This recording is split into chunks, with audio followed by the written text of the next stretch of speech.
A lot of things can happen in the summer, so we just need to remember that in prayer and ask God to be with them and keep his hand upon them. I don't know about you, but how many are just glad that God's in control? Have you thought about that lately? You know, I was thinking last week when we were kind of talking about the enemy always, where we left off, the enemy always reminding us of our failures. And I thought about this all week long. Isn't it interesting that if we're not careful, we focus on everything negative? Is that a scary thing? And I don't see Brother Randy, so we definitely need to remember him in prayer. I know he was struggling a little bit Sunday, so continue to remember him in prayer too. But I understand from Brother Hayes' point of view, there's a lot of stuff going on out there. And a lot of it can be kind of scary. And sometimes it seems like things are just spinning out of control. But I want to remind you of some constants. I promise you in the morning, the sun's going to come up when it's supposed to. Aren't you glad? I promise you, you don't have to worry about that. I promise you there are so many things that God is involved with that we can hang our hat on. And then when no matter how crazy stuff gets, we know those things will remain constant. And we got to remember that God said he was I am. He didn't say I was. In other words, I used to be. He didn't say I'm going to be. He said I am. And so sometimes we forget that God is in the present with us, right? So when this stuff gets seeming like it's out of control and everything's spinning 90 miles an hour and everything going in crazy directions, just remember one thing. God always remains constant. He's not going to change. He's going to be there. The things that he has set in motion, it's really cool. We can count on them. And I like that. Can you imagine if you got up tomorrow and you didn't know what time the sun was coming up? What if it came up at 4 o'clock and then the next day at 5 o'clock and the next day at 2 o'clock? How many think we'd all be a little crazy, right? Aren't you glad God's consistent, right? And so I look at those things and I begin to think in my own mind, it is so easy to focus on everything else and forget, wait a minute, God has this. Okay? He's got it in control. Even though it might not look like it, even though it looks like it's spinning out of control, I want you to always remember this. A lot of kids are graduating from high school this week. Some already graduated from college here. But a lot of kids are graduating from high school. How many know they got a big journey in front of them? They always get to this place where they're excited about graduating, but how many know then reality hits them? What am I going to do? Some will probably go to college. Some might start college, might not finish it. Some might go off and do other things. But how many know the most important thing for them is to remember that they don't walk this journey alone? And we got to remember that. I wrote this down in my little devotional today, and in my mind, and I was thinking about this. You know, God walks with us every step of this journey. But the position in our life, we determine. Is God in front leading us? Is he walking beside us, trying to encourage us to let him be in charge? Or do we have him behind us and we're going the wrong direction? Right? Have you ever thought about that? You know, God still walks with us. I have a lot of people say, well, I don't know where God is. He's right wherever you are. He said in his word that not even one single sparrow falls from that sky that he doesn't take notice. And you remember what Jesus said? You're worth a lot more than a sparrow. And so no matter where you're at on this journey, God's with you, but we determine where he's at in that journey in our life. And sometimes we forget that. How many remember them old bumper stickers that said, God is my co-pilot? That used to always make me angry. It's okay. You can just say, Brother Hayes, a little crazy. It used to make me angry because God shouldn't be our co-pilot. He's supposed to be leading us, right? And so that's what I mean about, is he beside you, in front of you, or is he behind you? And we want him to be in front of us because when he goes before us, we don't have anything to worry about. That means he'll clear out the path in whatever comes our way. And anything that gets to us, how many think it's cool that it has to go through him first? See, that's why I get excited about making sure he's in the right place. Okay, we're all the way down to 1 John 2:1, and we're going to talk about our advocate. And it says, "My little children, these things write I unto you, that ye sin not. If any man sin, we have an advocate with the Father, Jesus Christ, the righteous." Now, this is kind of interesting to Brother Hay. I don't know how many of you know this. Sometimes I forget about the history. I try to always remember it and bring it up. But here's the story behind John. This is the John that wrote the book of Revelation. The letter that he's writing here, he is writing when he is on Patmos, but he's off Patmos now, and now he's headed back to the Ephesian church. That's the church they wrote. And I thought about this all day. Dr. Jeremiah talked a little bit about this morning. Do you know that Ephesus was that church that God said lost their first love? And you remember what the Lord said, hey, you got to find that first love or else you're going to lose your candlestick. You're going to lose your light. You can go to the city of Ephesus now, and there's nothing there. It's just ruins. Matter of fact, Ephesus was such a big city back in the day that the actual temple of Diana, believe it or not, was one of the 7 wonders of the world at that time. Pretty cool, huh? Pretty important place. But what Brother Hay is saying to you, we got to be real careful. And what John is saying, look, we got to make sure that we understand some things. We're not supposed to take advantage of our relationship with the Lord. But how many know no matter how hard you try, something seems to always get in our way, unless you're just a super Christian. I know some of those, they jump over tall buildings and all that kind of stuff. But for the majority of us, right, Brother Randy? Most of us have trouble sometimes just getting one foot in front of the other. And Larry made a good point tonight. We forget all the blessings that God has given us. We can complain. When you get older, it's easy. You probably don't get this, Tyler, but when you get older, it's easy to get up and go, man, that hurts, this hurts. Man, before you know it, you spent 10 minutes describing every part of your body. Yeah, parts that you didn't even know, right? And here's what Brother A wants to remind you. Don't focus on all that. Focus on the blessing that you have your breath. If you're able to walk, focus on the fact that you can walk. If you're able to move, thank God for that. How about just being able to talk? I know sometimes people probably say, well, Brother, hey, we kind of wish you didn't talk so much, but that's okay. I can live with that. But we have this advocate with our Father. And what is so cool about this in my mind is how many of you have felt that nobody ever was on your side? Sometimes you just feel all alone, right? No matter what you do, it's wrong. Right, Tanya? Somebody gets after you. Might be mom, might be dad. If not, somebody, Kaylee, Brandon, somebody will find something, right? So you have to have this advocate, right? And how many know sometimes we forget we have the best advocate in the world. And his name is Jesus.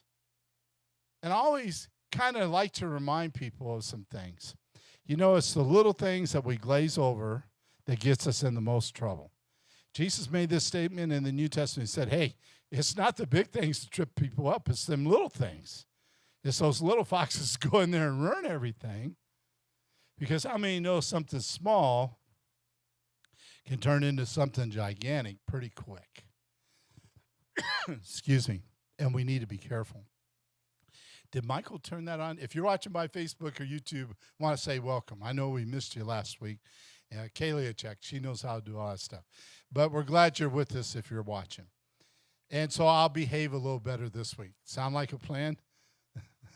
Kaylee said we're good. I'll try to be good.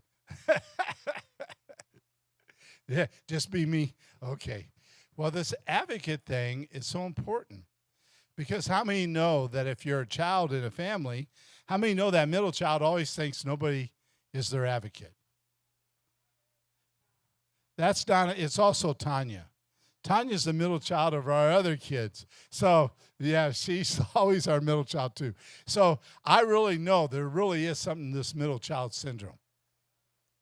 Okay, and the reason why there's something is because that middle child's not old enough to do what the oldest one does. But they're definitely too big to do what the little ones do. And all of a sudden, it's like nobody's on their side. And they almost feel like there's no advocate there.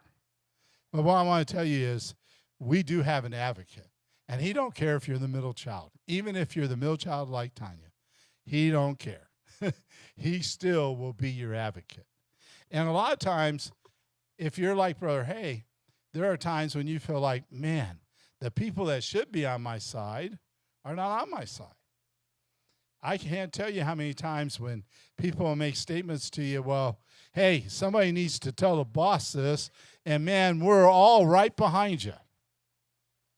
Right, Brother Randy? And then you open the door and you go in, and then you turn around and go, where'd everybody go? Right? All of a sudden, they disappear on you. And all of a sudden, you're standing there going, whoa, I don't know where all my backup is. But I need to tell you a secret. No matter what's going on in your life, Jesus never walks away from us. He's a real advocate. In other words, he understands all the things about us. He knows, believe it or not, our weaknesses. He knows our strengths. He understands. How many, can you imagine? I like to think of it like this. Can you imagine if everybody was exactly the same? How boring would that be? Okay? You know what makes life unique is the fact that there's so many variations of every individual, right? There's tall people, there's short people, there's bigger people and smaller people, and everything in between. And I told somebody the other day, because they were talking, that they weren't very smart, and I said to them, you're a lot smarter than you think you are. I said, just because somebody told you that you weren't smart doesn't make that so, right? You know what? Not everybody can solve a math problem that takes 10 pages to figure it out. I remember when Ryan was first starting college, he had to go see the math professor. It was funny.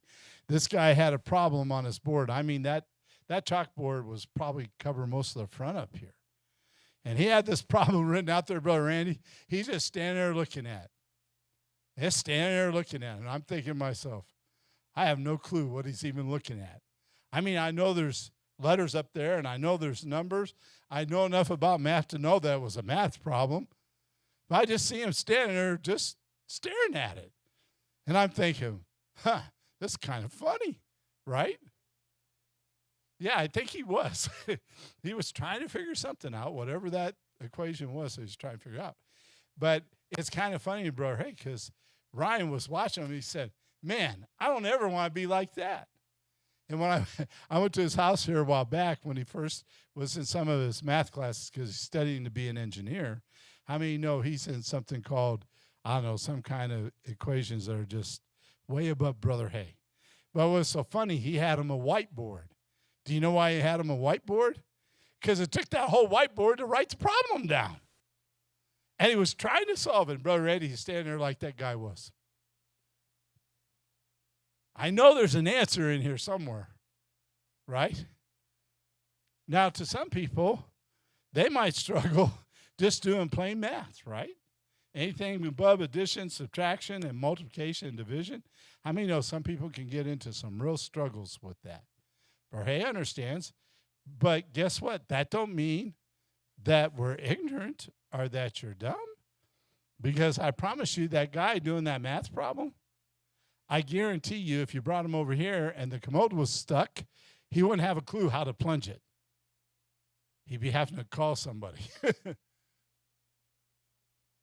That's right. He might not know. Poor Albert Einstein was supposedly really the smartest guy in the room, right? How many know he had some real quirks? Had some issues. And the reason Brother Hay is saying that is God created each one of us unique. That's number one. And number two is that uniqueness is okay. The differences are fine. But how many know in order to be an advocate, you have to know everybody's uniqueness? And Jesus does.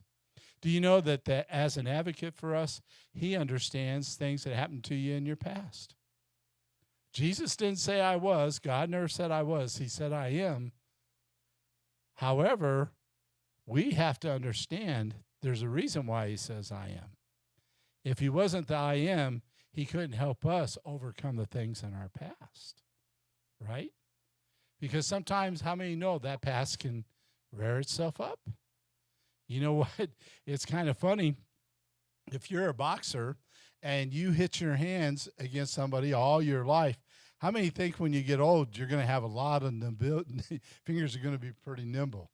I guarantee you they're probably not going to work too good.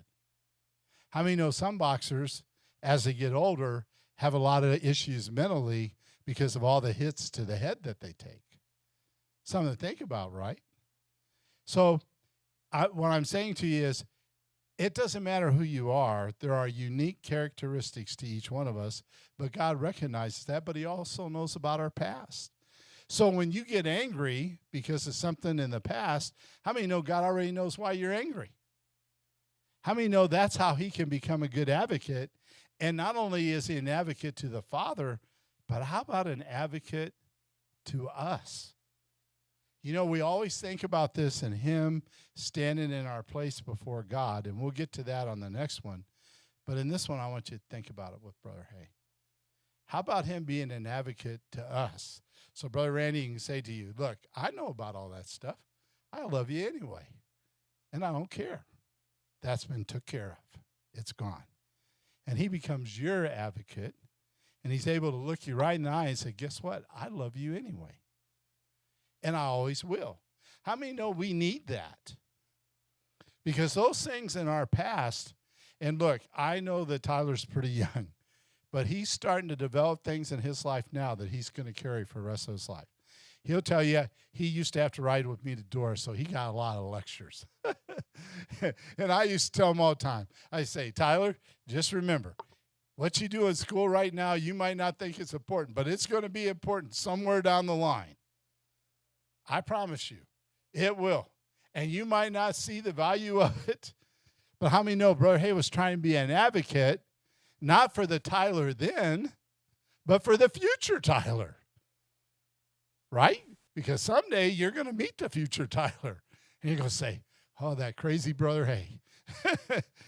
But hopefully something got said to him that'll help him, right? And so what my point is, why could Brother Hay do that? How many think? Because I done lived through a lot of that stuff. And I understand how our priorities shift. And I understand how life changes. And after you've lived a little while, and that's an interesting thing about God's word. One of the things that God says in his word, be careful about who you put up as a leader in the church. Don't let somebody that's a novice be the leader. Anybody know why? Sometimes you got to have a little bit of experience in order to be a leader. But here's the part that I always love about God. God always has these exceptions to rules because he's the I am. You know what else he said? Don't let anybody despise your youth. How many know that God can raise up a young person to be a leader here in our country spiritually? Have you ever thought about that? How many think a lot of people be upset with that? Well, I'm the smart guy in this room. I've been doing it for 50 years. I ought to. How many know that's not how God operates? God's trying to say, look, you know what? You're right. We got to be careful who we put in certain places. One thing I learned about that Bible verse is when you're young, sometimes you just haven't had enough life experience to be able to understand somebody. How many remember this illustration? Brother Hay uses all the time. Somebody that's 40 years old writing a book for people that are 80 years old. Every time you know what, and I've read some of those. Not because I wanted to, because it was assigned reading for whatever class I was taking, right? So I'm reading this book, and I got this 40-year-old tell me, you know, the way an 80-year-old trying to tell an 80-year-old, here's what you need to do. Can I let you in on a little secret? The 80-year-old should have done that when they were 40. 80 might be just a little bit too late. Now, can you get some exercise when you're 80? Yep. You might not be able to lift weights and run a marathon, but guess what? You can still walk. You need to do that. You can do some little bit of weightlifting. There's a lot of things you can do that will help you when you're 80 years old. But here's my thought process. Until you're 80 years old, it's pretty hard to understand how that 80-year-old person feels. But here's what's cool about our advocate. The Bible says he was touched in every manner just like us. And what that means is, how many know he knows about people not being faithful to him? How about his best friends turning their back on him? How about those that he really loved walking away from him? Even one to the point of betraying him. And think about that. So he was touched. Sometimes we say, well, Jesus didn't feel none of these emotions. Isn't it interesting the Bible said that Jesus wept? If he didn't feel any emotion, why did he weep? Okay? Because what was being said there is, look, you have an advocate, but that advocate has more than one job of just standing in to the Father. He also needs to be an advocate for you, the future you. And sometimes, I know this is going to maybe confuse you, but I hope not. Sometimes he needs to be our advocate for the past. And what do you mean by that, Brother Hay? Here's what I mean. Sometimes he has to advocate to us that he's taking care of our past. We don't need to unlock those doors. Brother Randy?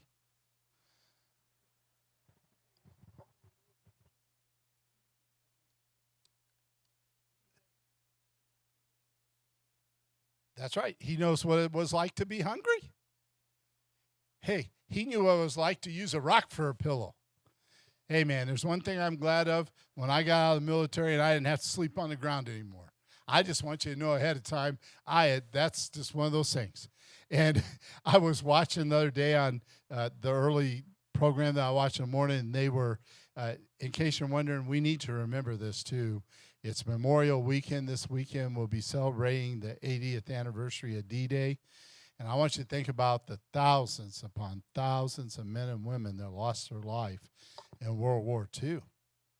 And not only that, but what comes to Brother Hayes' mind when I was watching this program, some Army Rangers were training. And I started laughing because it's kind of funny to Brother Hay.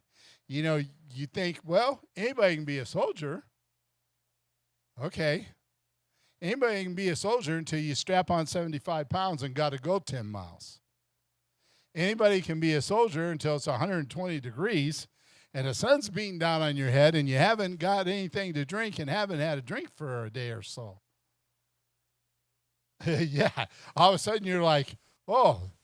And I always look at this, and there were a lot of young people there. What it was is they were working, and apparently the Army has something like the Air Force. We had certain things for awards that were quarterly and all that kind of stuff.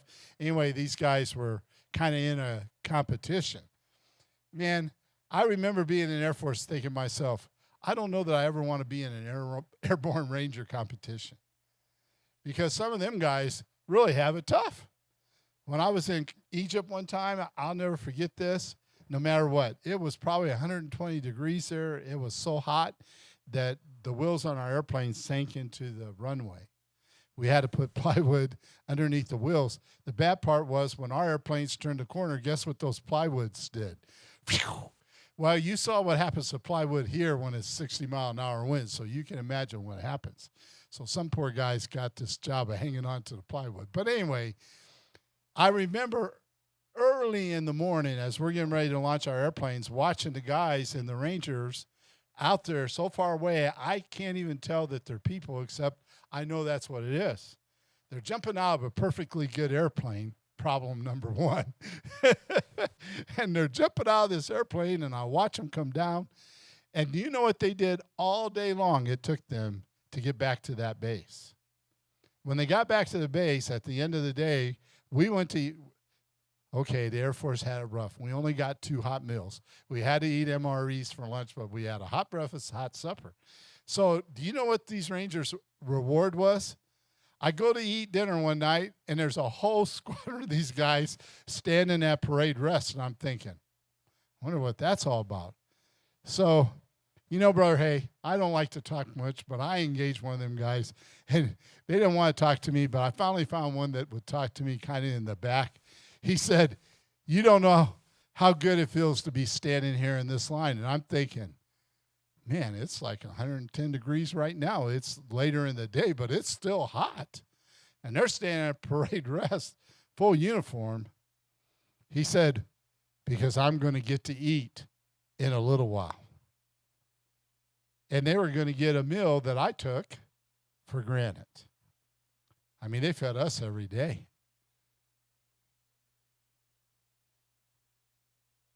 Did they? Well, at least we did share our food.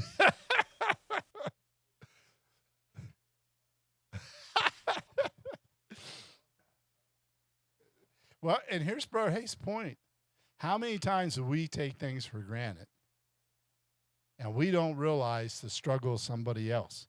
But here's what I love about Jesus. He knows Fred's struggles. He knows mine.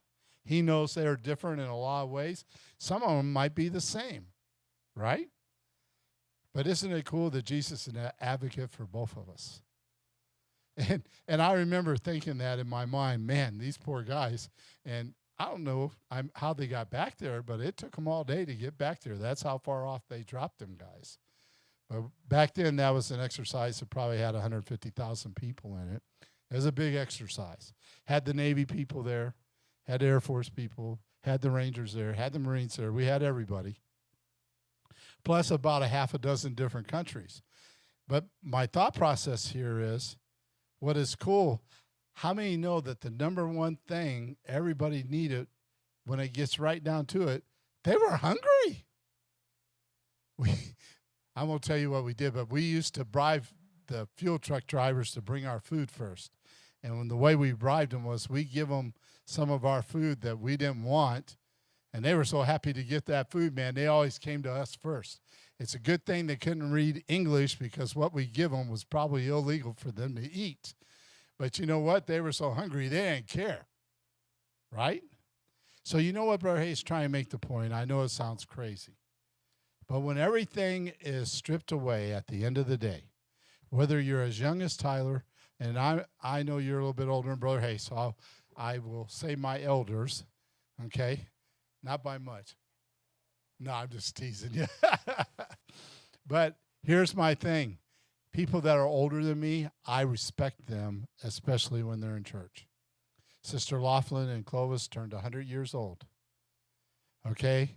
I have known her, believe it or not, since 1982, however long that is, 30-some years. And you know what? She never stopped going to church and serving the Lord in that whole time. It probably had 100 pastors go through that church. She probably had 1,000,000 reasons to give up. But you know what? She had an advocate on her side, and when she felt like giving up, you know what the advocate whispered? Don't worry about it. I got this. And what I'm trying to get across is when you strip everything away, we're all the same. We all bleed the same color blood, right? And we all have the same basic needs. We need to have food and shelter and those kind of things. But when Ryan was here and he came down a couple of weeks ago, he didn't realize it was Mother's Day. He got in so much trouble with his boss. But anyway, when he was down here for Donna and them's graduation, he made an interesting comment in Sunday school. I think you were in there, Brother Randy. I don't know if you remember this. I know the other Randy was. He said, you know what's wrong? People just want to belong. There's somebody that's 30 years old that looks across his peers, and you know what he sees the number one problem is? Everybody's looking for somewhere to belong. Do you know what Jesus is saying? I have a place for you. So not only is he an advocate to the Father, but he's an advocate for you, saying to you, look, I got a place for you. I know about your past. I got that under control. I know about your future. I know that if you follow me, there will be one road. If you don't follow me, there's going to be a different road, right? But you know what's so cool about him? He doesn't ever desert us. He walks that step with us. And sometimes people get mad, Brother Hay, when I make that statement. But can I tell you that God never walks away from us? His Holy Spirit is always there trying to draw us closer to him. We need that advocate. We need that person. And we need all of us that sense of belonging. I can tell you it ranks up there with eating and having a house and having water, because we all need a sense of belonging to something, whether it's our family, whatever it is, to our church, to our country, all those things. How many know we have a whole group of people just wandering right now? They can't figure out what their place is. And we talked about this in Sunday school a few weeks ago. You remember when Jesus stood out there and he saw the crowd, and what did he say? They're like sheep without a shepherd. And it broke his heart. And he cried over that group of people. And what Brother Hay is saying to you, he has a desire to be your advocate, but you got to let him, right? How many know, here's what some people say to Jesus, don't worry, I got this. I don't need you to be fighting my battles. Well, I'm just telling you ahead of time, I need all the help I can get. And then some, right? And I learned a long time ago that when I get that kind of mindset, I'm already in big trouble. That's when I know it's time for me to back up, find a place, hit my knees, and say, okay, I need to let my advocate not only talk to the Father, how many know sometimes he needs to talk to us? He needs to advocate for us in our life. And I promise you, one of the things he tries to do in that being our advocate in our life, it's just like a lawyer. A lawyer says, hey, here's what you need to do. You're going to lose this case. They're offering you a plea deal.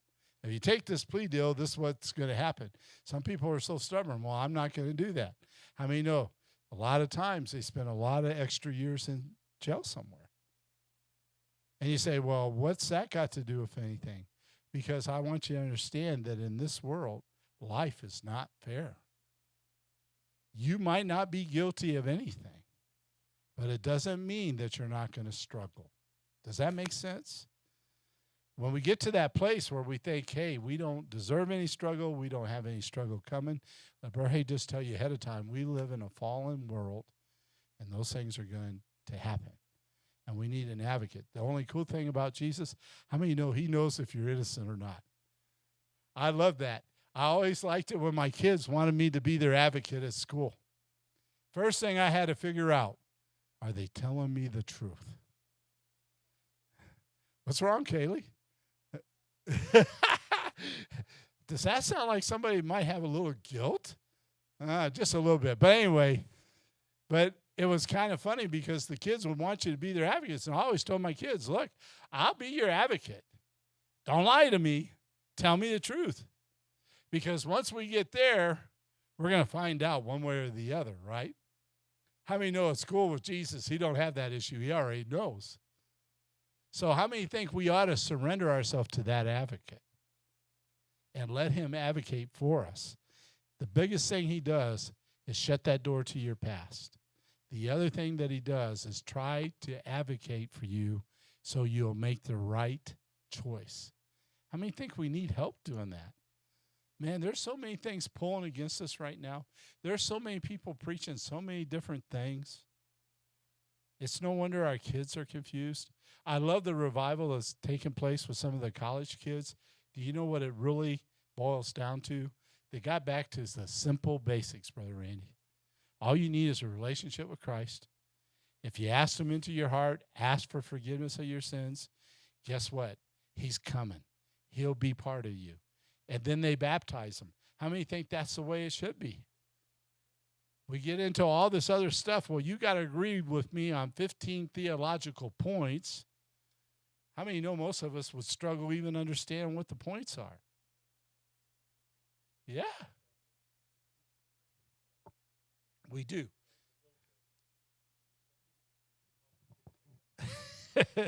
Yeah, they do.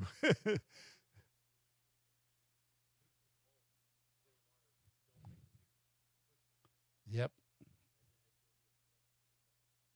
And one of the things in the military was real funny.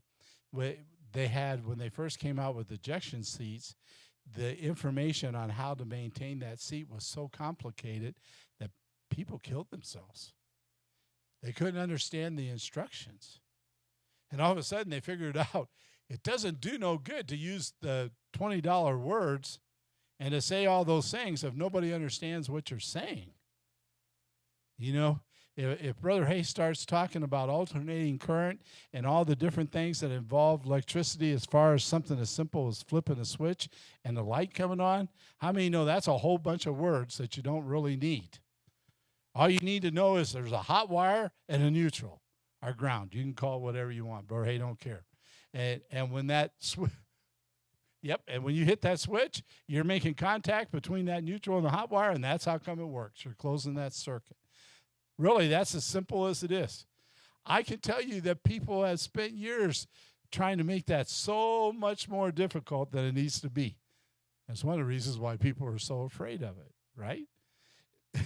And Ryan has a lot of homework now that he's getting to his core classes for engineering. And I told him the other day, I said, yep, you're going to be so smart, you're going to become ignorant.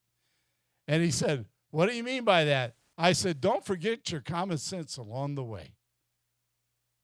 You could be the smartest guy in the world, but how many still agree with Brother Hay? If you put your hand on a hot stove, you're going to burn. It's going to burn your fingers, right? We can't forget that.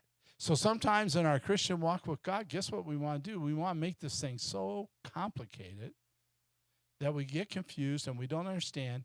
It's as simple as we have an advocate. His name is Jesus. He's an advocate between us and the Father.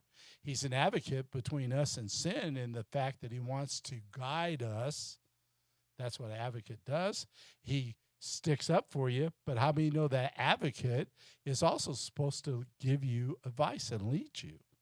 So those are important kind of things. The second part of this one, it says, and this is a big word, but don't get nervous.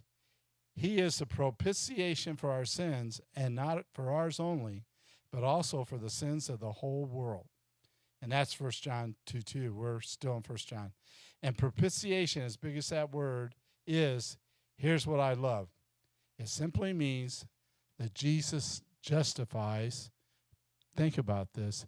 He justifies or satisfies the justice of God. In other words, he takes on that role of what we should deserve for our sin, and he satisfies that. In other words, we deserve, the Bible's real simple. It says the wages of sin is what? Death. Think about that. But because of Jesus, that's why we have eternal life. He paid the price for that. And so I always hear people, and especially now, there's a lot of people out in the world that do a lot of crazy things, and people have pushed God kind of out of the picture. And I always think about this. Before they took prayer out of school, do you know what the biggest problem in school was? Kids chewing bubble gum. How many think that that would really be a welcome change to where we're at today? Now think about all the stuff that goes on in our schools. Yeah, the paddle would probably have to come back too. But here's the problem, right?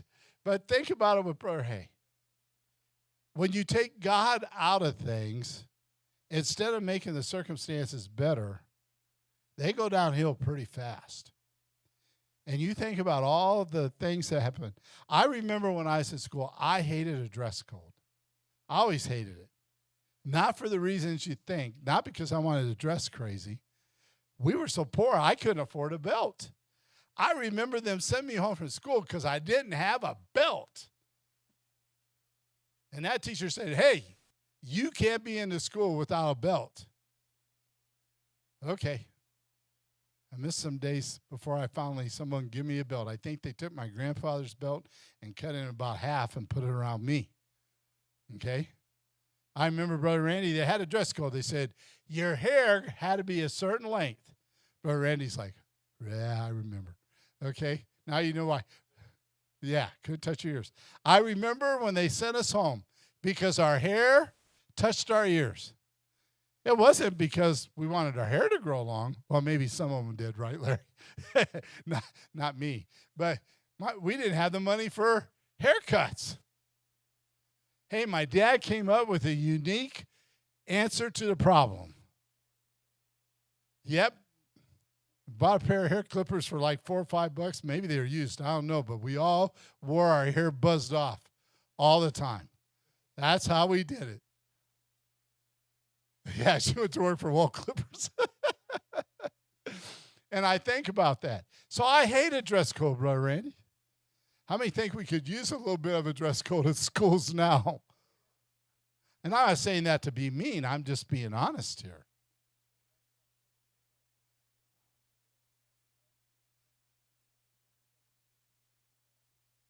Oh, now come on. Us boys would never be mean. Yeah. But seriously, right? There were a lot of things that all of a sudden, guess what? They said, we're going to do away with the dress code. You have your hair any length you want to. And I always think about that movie of the young guys going in the military, and they're sitting there in the barber chair and they're telling the guy how they want their hair cut. The guy's just laughing. He takes the clippers and goes right down the middle and they're all gone. I don't know which movie it was, but one of them, the guy told him he just wanted a regular haircut and he got a regular haircut. When they got all done, they said, how come he didn't get one like us? Well, you didn't ask. But trust Brother Hay.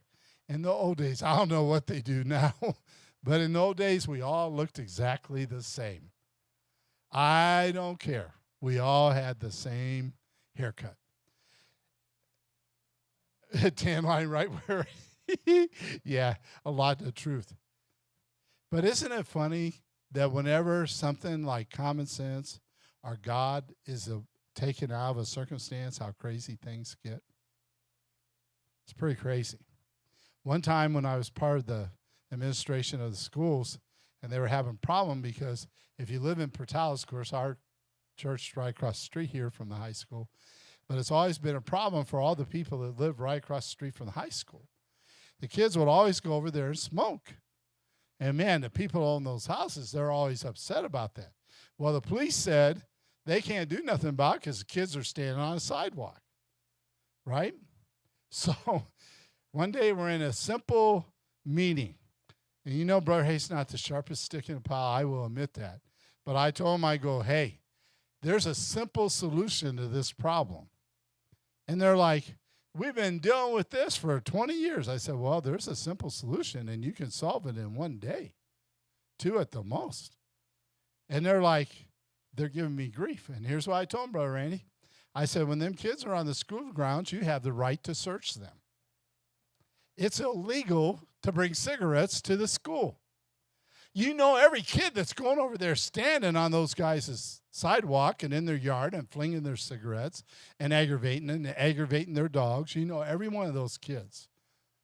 I said, so the solution is real simple. We just stand out there because there's only one way to get out. And as they come out, we search them and we take their cigarettes. You know what? They actually did that for a couple of days. And all of a sudden, the kids stopped hanging out on that whole street. They went down a few blocks, hung out at a dolly. But how many know it solved that problem? You know why they went down a few blocks? Because they stopped searching them. But I tell you what, somebody's paying $6 for a pack of cigarettes and you take them away from them, it don't take them very long to realize this is not a good thing and there should be a consequence because they're not supposed to have them. We're not talking about adults here. Yeah, a lot of high schools did. Where I went to school, we had a smoking area. But it wasn't where anybody was at. And if you got caught with your cigarettes in your pocket at school, that was automatic suspension. Okay? People knew enough to keep them in their car or whatever, but, it wasn't one of them things. And Brother Hayes saying to you, you're not going to solve the sin or the problem as far as them doing what they want to do. How many know Brother Randy hit on it? We're stubborn. You tell me I can't, watch me. Right? But here's the deal. Think about where we're at right now. Something as simple as what we're talking about tonight. Something so easy. And people have made it so complicated. And all of a sudden, people start saying, well, look, in order for God to really forgive you, you have to learn how to pay all your tithes. You need to learn how to show up in church. And they give you a list, right? It's scary to Brother Hay. Do you know there are a lot of people in church that know how to church? There are pastors that know how to pastor, but they don't know Jesus. You got to learn how to walk with the Lord, right? And if you're not careful, you know what happens? You replace Jesus with your works. And all of a sudden, you know what it becomes? Well, I'm doing the right thing because I'm taking care of these people. I'm doing these 10 good things. And all of a sudden, you start justifying everything else you're doing in your life. And we got to be careful. And so a lot of times when we come to church, and it's Brother Hayes' pet peeve, you know what? We don't have to be the best singers in the world, but we need to sing in church. We don't have to have the best preachers. I think Brother Michael's an excellent preacher, don't get me wrong. I don't think we have to have a coffee shop. I don't think we have to have a lot of stuff. But do you know what we have to have? We have to have Jesus in this place. And we got to have his presence in this place.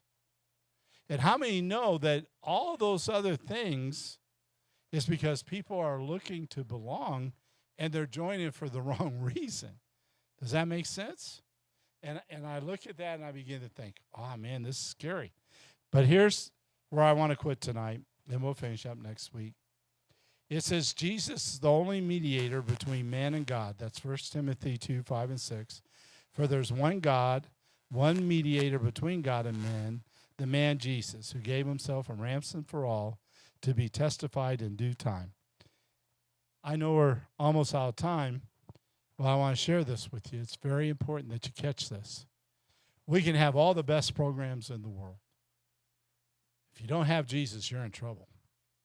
But here's what else. You can't leave them in this church when you leave here. If you know somebody's struggling, you need to call them. You need to pray for them. And Brother Hay is just as guilty as everybody else. I used to could say, hey, man, on a scale of 1 to 10, I got this one covered. Because I spent all my time with other people. Not able to do those things. But you know what? When Darlene called about her grandson the other day, we had a choice. We just said, well, we're sorry to hear that. Jesus stays in the church. That makes sense? But instead, you know what we said? We'll pray for you. And she said, well, I don't know how to get other people to pray. Sister A said, I know how to do that. I just want you to know, Brother Hay didn't say that. Sister Hay did. I'm not into all that stuff. And so anyway, Sister Hay put out the word, and she sent out and asked for prayer. How many know it's exciting to hear back that everything turned out okay? We didn't leave Jesus in here. No time at all. But we didn't leave him in here. Does that make sense? And I know it's easy to say, well, nobody else is doing it. Why should I? Remember how we started this. Jesus is an advocate for us, and sometimes he's got to be that advocate that says to us, yeah, but I died for you, and you haven't died for me yet. How many know sometimes we got to be reminded of some of those things? Do you know what a good advocate does? A good advocate reminds you of where you came from and where you're going. But he also represents you to our Heavenly Father. But again, remember, it's not just between us and God, which it says he's the only mediator. So we already got that one settled. But he's also that mediator in your life that says, you better deal with some anger you got towards people. You better quit getting upset at everything that happens. It always drives me crazy, and I'll just share my pet peeve with you. It always drives me crazy that it seems like we try to find more ways to exclude people from church than in including them. Now, don't you ever misunderstand, brother. Hey, sin is sin. There's no sugarcoating that. He saves us from our sin, right? We're supposed to, when you have a relationship with Christ, you turn, and things change in your life. And it's a process, and it's a struggle. But how many know that as we make this journey, we have to understand we're not always going to be that person that makes every single right choice. Because unfortunately, we're human. And unfortunately, that's why we got the advocate. But what if we listen to our advocate who's talking to the Father in our behalf. And he's saying to the Father, hey, remember I died for him, but he's also saying to us, remember I died for you. You need to work a little bit on this, right? You need to try a little bit harder. And I understand. Look, I've dealt with people. I've been in the ministry all my life. It's all Brother Hayes ever known. I know I'm not the full-time pastor or any of that, but it's just amazing to me that you always got to keep this in your mind. Being a pastor is not about what you do in this building.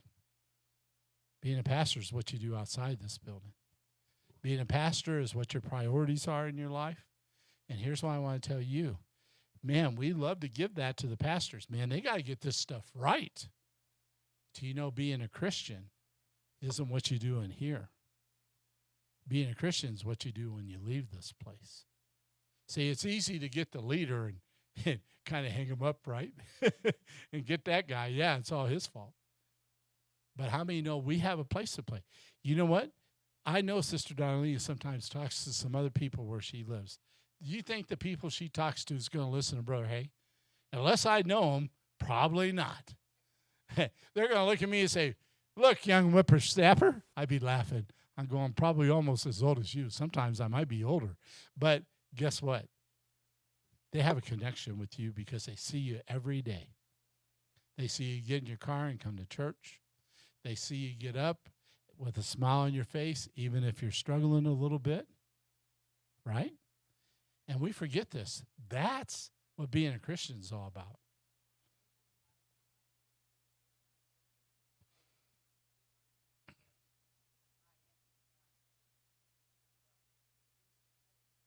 Ah.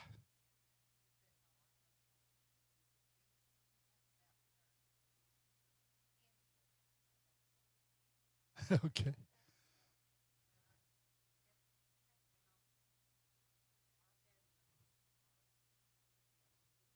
Yeah. The walls are close. Yeah.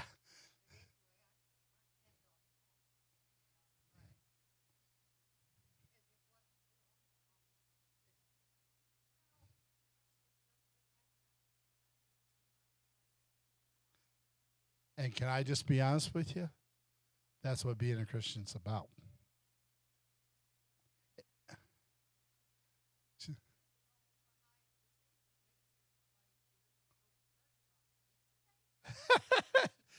Yeah, you have to tell her, hey, you can come with me if you want. Oh, yeah. But if she never comes, you did your part. And I'll never forget one time I was on a important console in the state, and we went to get our pictures taken, and some of the guys were getting pretty upset because we had an appointment, but how many know things don't always work the way you think? And anyway, so I'm talking to this lady and engaging her in some conversation and trying to be nice to her. And I heard one of the guys say to the other guys, oh, if Brother Hay had his way, he'd save the whole world. You know what I thought about at that moment? Well, what preacher wouldn't? Does that make sense? When I heard him say that, they didn't know I could hear him. But how many know if you've been in the military for 27 years like Brother Hay was, I don't have supersonic hearing, but I have a selective hearing that is very good when it needs to be. Okay. Certain things I can hear really well. Does that make sense? Now, Sister Hay will tell you that I can't hear out of either ear, but we'll leave that alone. As brother, I better be careful. As I say, if Brother George was here, he could turn off my hearing aid if I had one.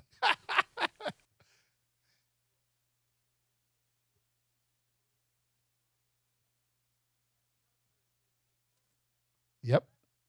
And how many know that's what Brother Hay is talking about here? When we're talking about this advocate, we're talking about serving God. It's not that complicated. It's not whether or not you can fill out all the books, answer all the questions, right? Do all the lists. Because at the end of the day, I'm a very bad list keeper. Kaylee always keeps me straight. I'm very bad at keeping lists. But do you know what I can do?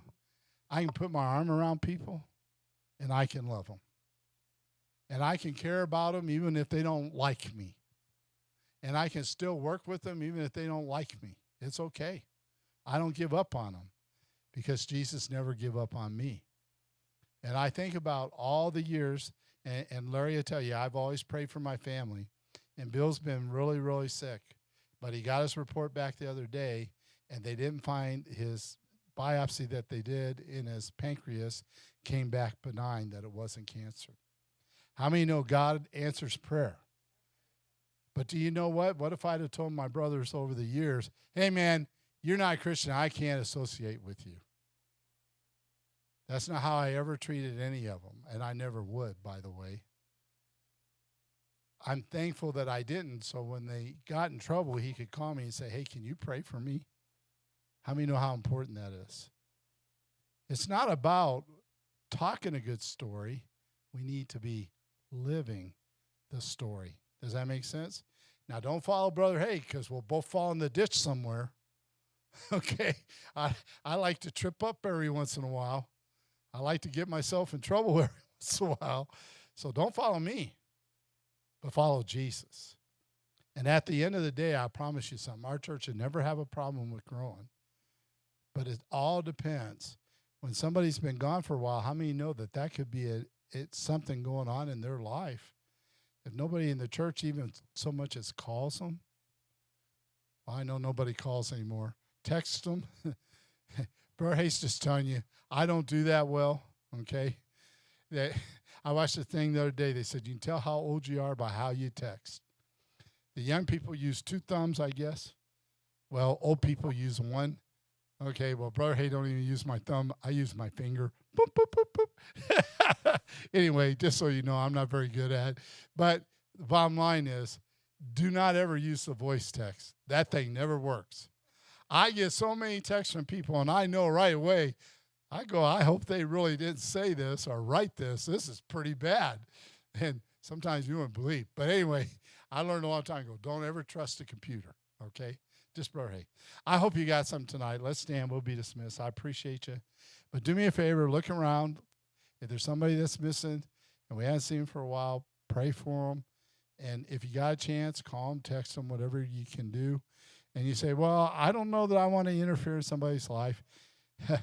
I hate to tell you this. Sometimes people want you to let them know that you're thinking about them. Because remember how we started? Now we've come full circle. We all need to belong. And we're all part of the family of God.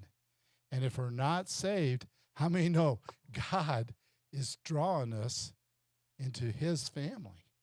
And it's our job to help them find him. Make sense? All right, let's pray. Father, we thank you for the opportunity to be in your house. Lord, I pray that something was said has found a place in our hearts. God, you promised your word would never return void.